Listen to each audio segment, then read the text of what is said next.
Hello, welcome to this episode of the Last Week in Denmark podcast. Today it's me, Katie, with the wonderful Narcis. How are you doing, Narcis? Hello, everyone, and welcome to yet another episode of Katie and Narcis. Ooh. We haven't had this mix-up for a while. Katie, is this only the second time ever we do an episode together, right? It's only the second time. I've missed you. Oh my God, me too. I'm really curious to see if we remember how to talk together after so long. Let's see. We got some good topics today. I'm feeling confident. Ooh, what topics we have today? Yeah, let me tell you. So first and foremost, Denmark is going to ban tanning beds for under 18s to fight rising skin cancer. Wait, those are not banned yet? No, not yet. I know. Jesus. I similarly was like, what? Then home prices hitting a record high. Always good news. So Love that. I have a house. yes, that's what I was like. I don't have a house. Who's lucky? And then the third topic is going to be about the 712,000 people donating to charity last year in Denmark, and the average amount being given of just 600 kroner each. Is that good or bad? I have no idea. Neither do I. I read the article behind it. But anyway, that's the third one. Let's go back to the tanning beds because I feel like that's where we're both a bit like, what? So what did you think of this bit? Yeah, tanning beds. Wow. But I mean, so basically, what is happening? Like right now, young people under 18, I don't know, 13, 14, 15, they are going to these solariums and they're using them. Because I know in other countries it's banned, right? Well, I think for under 18s it's banned. So I know in Ireland since 2014, so over 10 years ago, it's been banned for people under 18. And the reason being, of course, we know that it's responsible for making the risk of you getting skin cancer much, much higher. And reading up about this, what I thought was interesting is this ban is part of Denmark's plan to combat cancer and kind of the main causes of cancer. And the two biggest things are tanning beds and cigarettes. And I think it's so interesting because I've found in Denmark, the attitude towards smoking is so anti-smoking. Like in our building, my old roommate used to smoke and she would smoke outside. And people would complain that sometimes when they're coming towards the building, it smells like smoke. And it's like, okay, but people smoke. Like, where do you want them to smoke? They're not smoking in the building. So, and that complaint came up very often. So, and in my mind, I'm like, that seems like a very anti-smoking sentiment. So the fact that there's so many people going to tanning beds when they're kind of in that same category, I find that crazy. And again, kind of the law isn't in place yet and it won't be in place until 2026. So why such slow movement when we know this is very bad for people? I did a bit of Googling to see what was it like in Ireland and then as well in the UK. And there's this great website that's the National Cancer Foundation in the UK. And they're just like, are scent beds good for you? No. Are they very dangerous? Yes. Are there any benefits? No. And it's called this kind of it's just bad. So it is why has this made it to this point in time in Denmark when the rest of the world has decided this is ridiculous, especially for people under 18, and people as young as under 14 are going to tanning salons at the moment. It's a bit strange because you have to consider that Denmark has the most common form of cancer in Denmark is skin cancer, melanoma, and artificial UV exposure. It actually increases your risk quite heavily if you start young. So already we're talking here about public health. We're talking about our taxpayers' money that will have to go into to deal with the fact that you use tanning beds when you're young and then now you're sick from skin cancer, which costs us money because it is us who pay for your treatment. It is us who pay for your stay in a healthcare institution. So I find it that it's a bit it's vanity, right? Why do they want to go to that? Why would anyone use a tanning bed? I never used one in my life. What's the purpose of it? Me neither. And there aren't very many. I live near the capital in Ireland, and in Dublin, I'm kind of I can picture one, but I'm not sure it was actually ever open. I kind of assumed it was there for money laundering or something. I didn't think people actually went. So you never used one? No, I don't. And they look weird. It kind of looks like you're sitting on a grill. I don't really understand the appeal of it. And I asked my partner, and my partner is Danish. And I was like, what is this? And she was like, oh, it was just very in trend in the 2000s. And I think it's making a comeback. And I'm like, what does that mean that it's a trend? In Ireland, it's much more normal to get a spray tan. And then you get your spray tan you go on holiday and then your real tan replaces your spray tan. But I'm also a bit like, what is this obsession with tanning? The Nordic countries are notoriously pale people. Like, why? I guess people just always want what they don't have. Yeah, I mean, most Danes can afford vacations, and most people living in Denmark, and they go abroad. They see how they get this natural tan and the glow and how they look. They feel like it looks better, right? They want that. So probably they come home and they'll be like, okay, I cannot go so often to Spain to get this natural tan, so let's just go to this cheaper alternative, which is the tanning bed, and still get the same effect. So I can still look good. It's about vanity, to be honest. Yeah, I wonder how much it is. Like, again, like I have no idea. I haven't looked into it ever because I have no interest. Probably not very much if 13-year-olds are using it. Yeah, that's true. But I can't imagine wanting, like, I wanted a big water gun when I was 13. I don't know that tanning ever really entered my mind, but I do worry about the digital age. New generation. Yeah, young people screens, seeing all these beautiful people being like, a tan, maybe that will work. To be honest, using a tanning bed, I don't think it's just about being young. I think considering we are a country with the highest incidence of skin cancer, in general, I think we should ban tanning beds. I don't see a purpose of them existing. I agree. Just because, so limiting the age to 18, what's that? What's the sense of that? I was trying because I had exactly the same thought. Like, why does this thing still exist? Particularly when we know it can be so dangerous. And in terms of like the benefits, it like, okay, you get vitamin D, but not as much as if you're in the sun or you take vitamin D tablets. So it just seems like a very unsafe way to get very slight benefits. And like that, it's that kind of, why does this thing still exist? And it's not like cigarettes, that there's something that you're getting addicted to because you could just go to the sun and that will do it more and better. So like, yeah, it's just kind of like, why is this still a thing? And it's kind of, okay, great, we're not letting under 18 people do it, but why is anybody doing it? Anybody has heard of skin cancer. But how do you stop them? Because nobody ever works at these tanning salons. So basically, you just enter and you just sit down and you pay in some automatic way, and you never see a human. So how do they stop me, a 13-year-old, from entering? They will ask me probably at the entrance, "Are you over 18?" Yes. Oh, cool. Like Remember the beer when websites. you go to a website that you shouldn't be watching, right? Yes. They're asking you, "Are you over 18?" Sure, why not? That seems like the right answer, yeah. There's probably going to be MIDI or 100 passwords or something. We have to think about this. Tanning salon owners, right? They, of course, they will have to take a loss if the law says ban them outright. But implementing a Meet ID system in a tanning salon, we're talking about quite of a piece of technology here that needs to be put in there. I don't know. Where do we have that? Can you think of a place where we're using right now Meet ID to enter? No, I suppose not. Just every login page ever.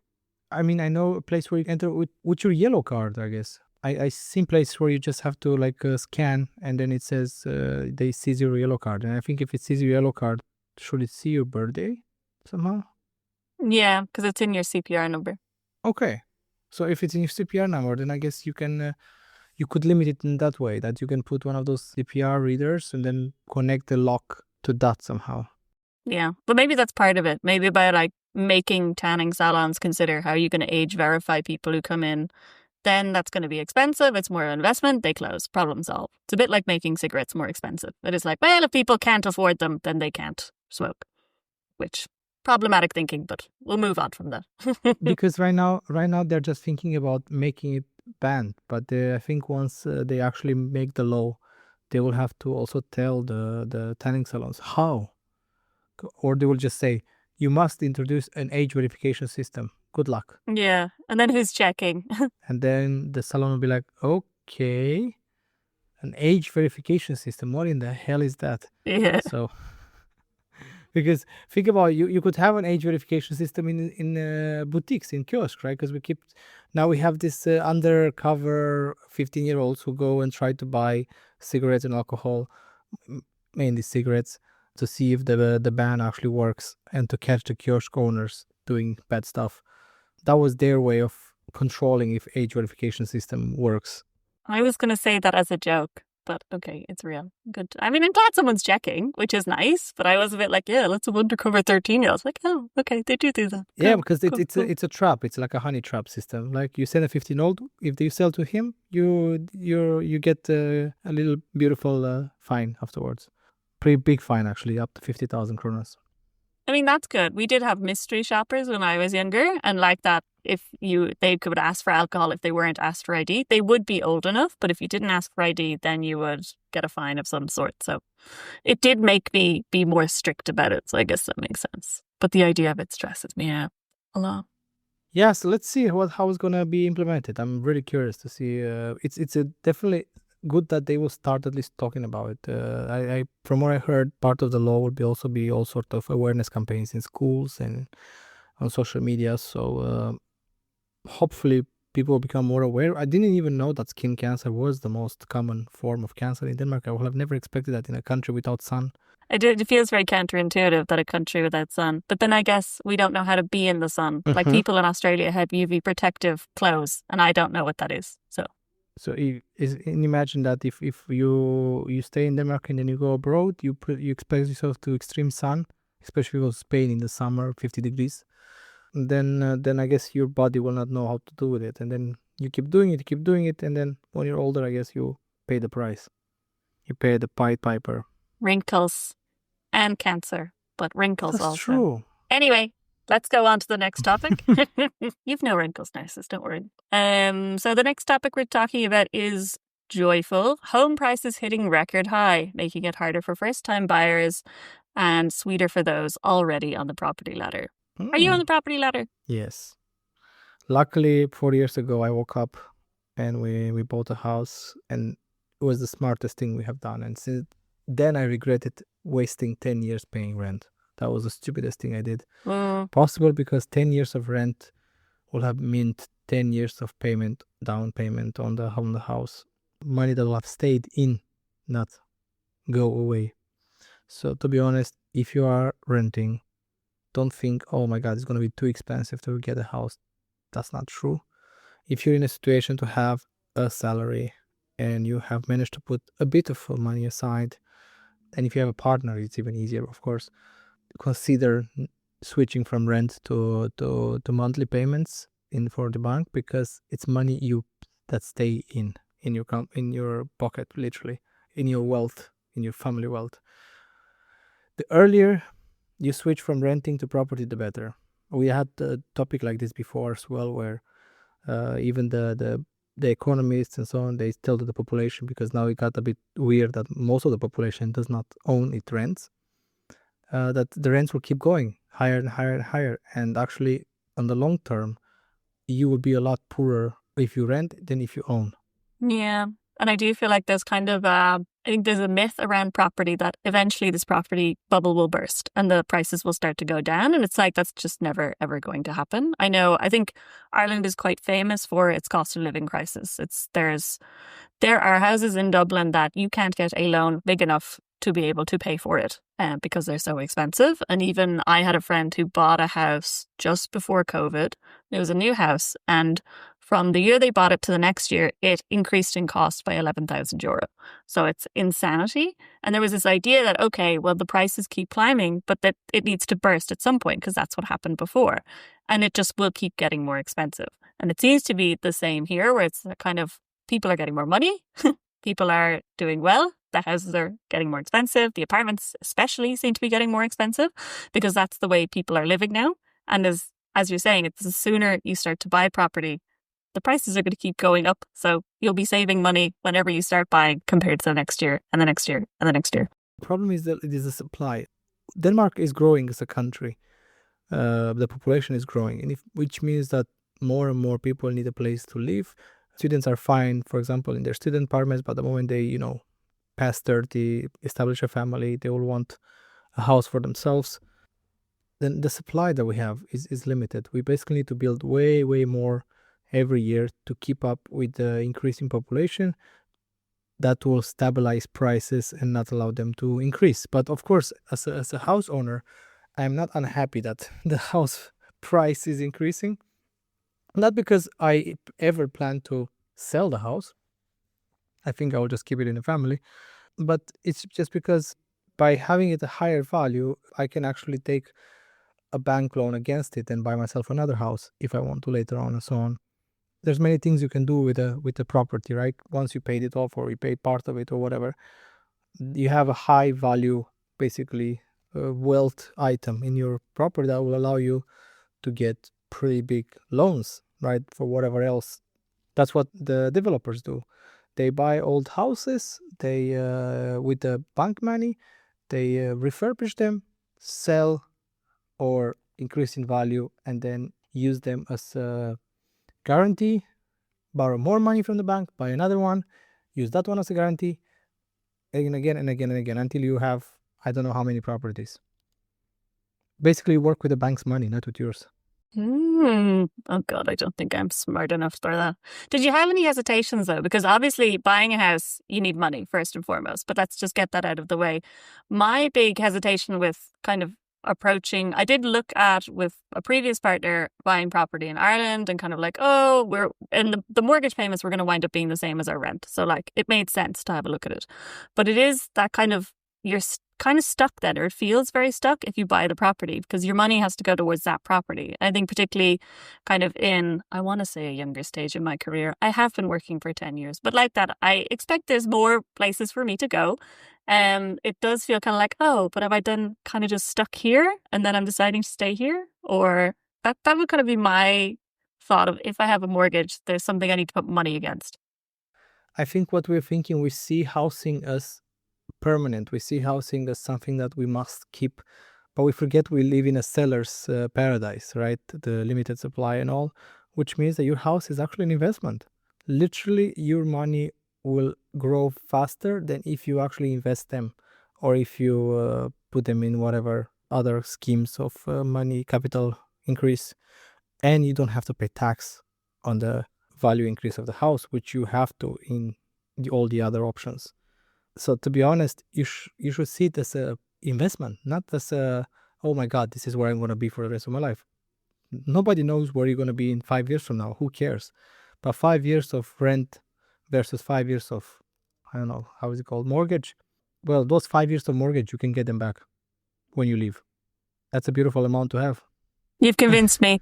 Show me the house. Where do I go? I just need money. Well, you need 5%, right? You're a European, so you need just 5% that's true. down, and you have probably a lot of years of work in here, so you should be your eyes closed. And even if your bank doesn't want to give you, did you just call me old, no, Narcis? you said, Is you that just what that said was? earlier Did you you have just call 10 me old? years That's of what I work, heard. for God's sake.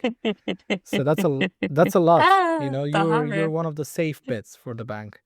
So I'm pretty sure you just need the 5%. And now it depends how fancy of a house or how center Copenhagen you want to be. Because of course, if you're willing to stay a little bit out in the suburbs like I did, then you can afford a nice house with not such a big investment, you know? Yeah, I'm in Aarhus, Oh, so Aarhus, sorry. I don't think. I was looking at the increases in pricing depending on where you are. In Copenhagen, it was like 5 times every other area. And I was like, I'm so glad we live here. So I mean, if you go and buy yourself something in Skyview, the new and upcoming part of Aarhus, that can be a place that definitely the value of the property will probably double in the next 5 to 6 years. I like this because it's being developed like crazy. There's a lot of new building areas, a lot of new facilities. Everything is new, so it feels like a new life in there. If we're talking about Aarhus, Skyview is definitely the location if you want to live in an apartment, not necessarily a house. But for me, it was more important to have a outside of the house garden and so on. Yeah, I think that's kind of my vibe. But anyway, let's stop talking about me and all of the houses I'm going to buy, apparently. But on to the final topic. So this is that a report shows that 712,000 people donated to charity last year in Denmark, giving an average of just 600 DKK each. Okay. I have no idea what to make of that figure. I am like, is this shocking? So I went into kind of the article that's in the newsletter, and it was this woman who's an influencer who was basically being quite critical of people not donating more. And she was saying that she donates, it was over 700 kroner a month to charities Mm-hmm. throughout the year. And this kind of idea, again, kind of talking about we're in charge of our spending. Our spending has impact on the rest of the world, particularly we're in a richer country in the Western world. So it can have a huge impact on kind of poorer parts of the world. And we need to take more responsibility in regards to how that affects human rights, sustainability, equality throughout the world. And I'm kind of like, in one way, I see what you're saying, but in another way, I don't know. I mean, I've donated to charities, but they tend to be once off. Like a friend of mine is doing a walking challenge, or there's a lovely charity near where my parents live called Dogs Trust, but that's very much they care and rehouse dogs. So it's a very tangible service, and I can see where that money goes. Whereas I also know like a number of charities in Ireland have been found of like huge amounts of fraud due to corruption, and people kind of embezzling funds and things like that. So particularly from where I'm from, there's not a lot of trust in charities. And then I'm also a little like, once again, not knowing a huge amount about the topic of charities in Denmark, but as someone who's been here 3.5 years now, I don't think I could name a single Danish charity. I think some people came to my door once with a red box, but everything is red in Denmark. So I don't know that would help me find them again. That was the cancer donation. Oh, okay. For against cancer, to fight against cancer. Got it. Very good. To get rid of the tanning salons. That's what I was doing. Yeah, exactly. But for me, the way I see it is like basically 1 in 7 people, right, is donating every year. Mm. Not a very large amount on average, right? 600 crowns is not very large, but still 1 in 7, it feels like a lot in my opinion. But then I looked at the UK and Netherlands, and actually the rate there is 1 in 4 that they are donating to charity, which is much higher than us. And also the amounts are much higher. But I guess we're also not a charity country, are we? That we expect the state to take care of the homeless shelters, of refugee support, of cancer research, of climate action, whatever. Right? We don't. We're used to the fact that the state takes care of us. The state must provide. So I understand countries that are very liberal-minded, very capitalistic, like UK and Netherlands. Yes, high capitalist comes with people being left behind, comes with charity being needed at a much higher level. But in Denmark, it surprised me how many people are actually donating charity, considering that we do expect the state to do its job, right? Why do you need charity if the state does its job? Yeah, I suppose it depends what the charity is for. I mean, I don't remember, but in the article that I was reading, I got the impression that it was looking at things that impacted the world beyond Denmark. But then, yeah, I guess it's kind of an awareness piece. It is kind of, what is Denmark doing? What are we as a country doing? What do I as a person want to achieve? And what are the charities that align with that? And it's like, I have no idea where I would find that information. And I'm kind of trying to think, there is ads in the cinema, but it's mostly for like child protection services, which I expect the state to take care of. Or like you're saying, homeless shelters, which I expect the state to take care of. Because that's what we talk about in Denmark all the time. I think I've literally heard the phrase, you can be homeless in Denmark, but like there's help if you want it 101 times. And I'm kind of like, oh, okay, that's fantastic. But then I am kind of like, how do you find which charities and what are you supporting and where does that money actually go? Again, coming from a skeptical space of there have been a lot of charities in Ireland that have been corrupt, or they've found embezzling funds, or funds are being moved around, or ways of like kind of moving money, taking huge advantage of their employees, really overworking people, things like that. So it is it's something that I approach from a very kind of critical and skeptical space of like, is this charity actually doing good or is it just pretending to do good? And like that, I'm struggling to think of where I've been exposed to charities in Denmark.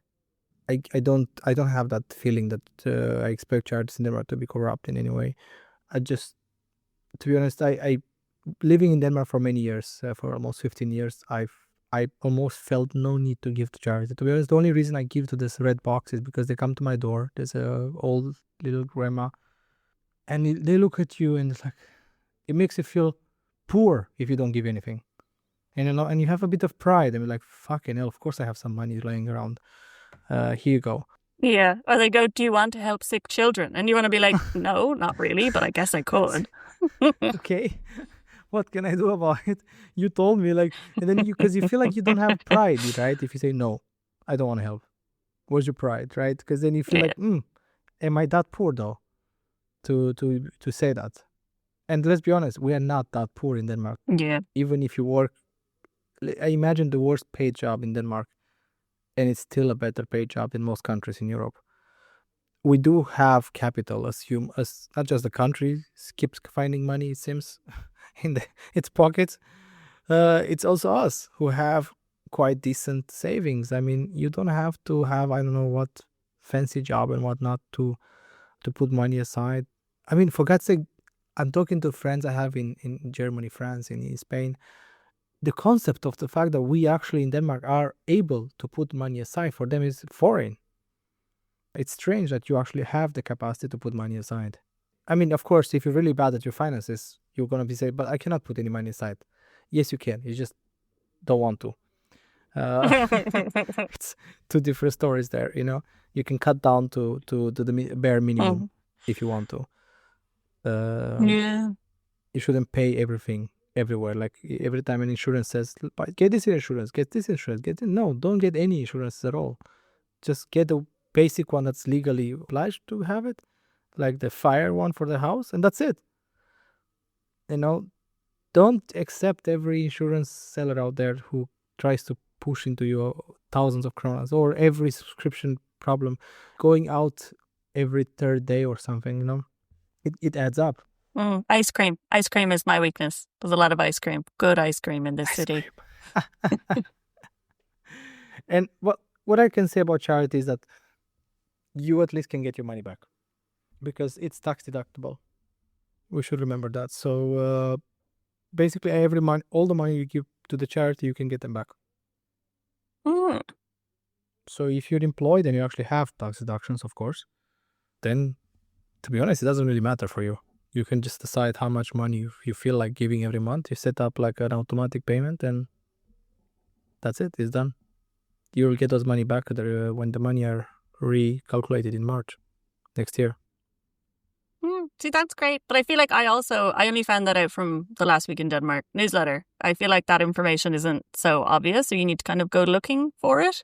So like that, like there is an incentive there to then, as you say, if it doesn't make a difference and then you can give to charity, fantastic. Then you can tell people and feel very good about yourself all the time as well. I mean, there are sometimes, I think like in Denmark, it's not so much about charity, but more about support.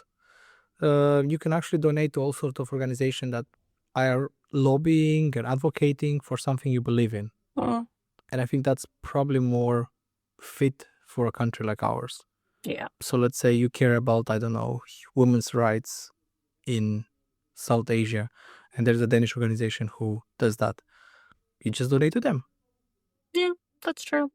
Yeah, so it's not always something internally, right? Or maybe even an organization that is about bringing the internationals in Denmark together, creating safe spaces for them or spaces for them to be together, like AMIS, for example. Which you can donate to. Shameless. Shameless plug. Yes, absolutely. But I mean, so there are causes. It doesn't always have to be give me money or the children will be dying, you know. That does work though. When they say that, you do feel bad. Yeah, I know. But it makes me feel more about shame than actual desire. Yeah. I also can't name that charity. I just remember them being like, do you want to help with dying children? I was like, oh, yeah, I guess. I guess. Here, my last 50 kronas, I wanted to buy a croissant with them, but you know what? Here you go. Have them. They could just make croissants less expensive. Then I'd have more money for charity. They're not understanding my struggles. Exactly. But I think we covered all three subjects by now. We did. It was a pleasure once again to talk to you, Katie, and thank you to everyone listening to us. You probably have gotten tired of my voice. I have been 3 weeks in a row, but don't worry, you will not be hearing me next week. So no, you're the favorite, Narcis. But otherwise, thank you so much, Katie. Goodbye to everyone, and see you next time. Thank you. Bye. See you next time.